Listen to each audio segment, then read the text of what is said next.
છે કે જે ડિઝાસ્ટરનું કામ કરે છે ને, એ ડિઝાસ્ટરમાં કોઈ પણ જગ્યાએ આવી હોનારત આપત્તિ આવી હોય તો ત્યાં એ પોતાની આખી ટીમ પહોંચે છે અને જે જરૂરિયાત હોય. કોરોનામાં એમને સારામાં સારી પ્રવૃત્તિ કરી હતી કે ભાઈ ઘરે ઘરે કીટો મોકલાવી. એવી કોઈ પણ પ્રવૃત્તિ હોય ત્યારે હંમેશા સેવાકીય પ્રવૃત્તિ કરતી હોય છે.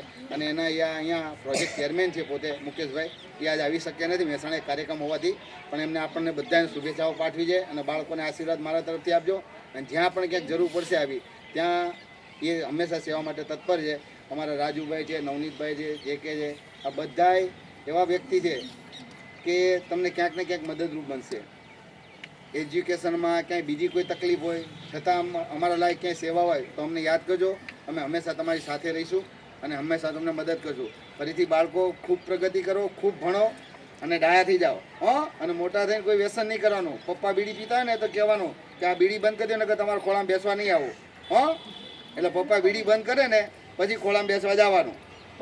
એટલે ઘરે બધાને નિર્વ્યસની બનાવવાના. ફરીથી ખૂબ ખૂબ શુભેચ્છાઓ. ઘણા બધા અધર કાસ્ટના પણ આવી છે. અત્યારે શું કાસ્ટનું બહુ રિગાર્ડિંગ હોય છે કે અમારા કાસ્ટવાળા આગળ જાય, અમારી કાસ્ટવાળા આગળ, અમારે એવું કોઈ રાખતા નથી. દરેક વિસ્તારના અહીંયા બાળકો આવે છે, દૂર દૂરથી પણ ભણાવવા માટે આવે. છેલ્લા અમે 9 વર્ષથી આ સંસ્થા ચલાવીએ છીએ. એવા વિદ્યાર્થીઓને પણ અમે પાસ કરાયા 10મા ધોરણના અંદર, જેની કોઈ આશા જ નથી કે લોકો પાસ થશે. શું કેવું છે કે તો એ લોકોને પણ અમે આ પાસ કરીને આગળ પણ મોકલ્યા છે. અને આ સમય વચ્ચે અમે છેલ્લા 6 મહિના સુધી ગવર્મેન્ટના ક્લાસ કરાયા. એમાં પણ 2-3 જણા લોકો લાગી ગયા છે. અમે ટીચિંગ આવી બધું ફ્રી ઓફ જ અહીંયા ચાલતું હોય. ઉપર અમે બુક બેંક ચલાવી દીધી.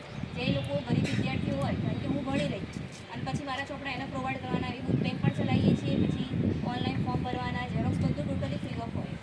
અહીંયા પ્રોબ્લેમ એ રીતની હોય કે અમુક અમારા વિસ્તારમાં એટલા માટે નથી હોતા કે આ લોકો આ પછાત લોકો હોય એટલે કે અમે ભણવા ના મોકલે, પણ ખરેખર દ્રષ્ટિ અહીંયા એવું કંઈ હોતું નથી. એટલે હજુ અમે તમને એટલી અમારી તરફથી એવી અપેક્ષા કે તમે તમારા માધ્યમ દ્વારા હજુ આગળ થયેલા હો કે અહીંયા પણ આવું ચાલી રહ્યું છે. શૈક્ષણિક કાર્યક્રમમાં ઉપસ્થિત આદરણીય નવનીત કાકા, યશપાલભાઈ, કાર્યક્રમનું માધ્યમ બનેલા વિકેભાઈ, સર્વે બહેનો કે માસૂમ ભૂલકાઓને સારી શૈક્ષણિક સેવાઓ પૂરી પાડી હતી. એમનો પણ ખૂબ ખૂબ પહેલાં આભાર માનીશું.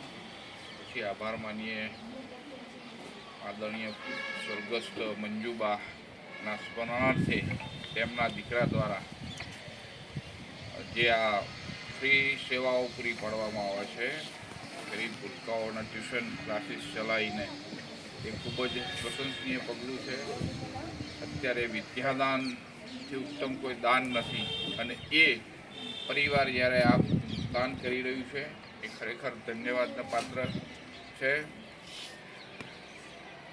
ભારત દેશનું ભવિષ્ય આવનારી પેઢીના બાળકો જ છે અને એ આ શૈક્ષણિક જ્ઞાન મેળવી અને ખૂબ આગળ વધે, પ્રગતિ કરશે.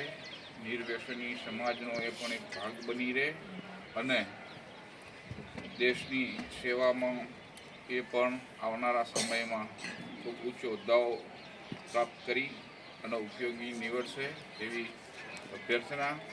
ફરીવાર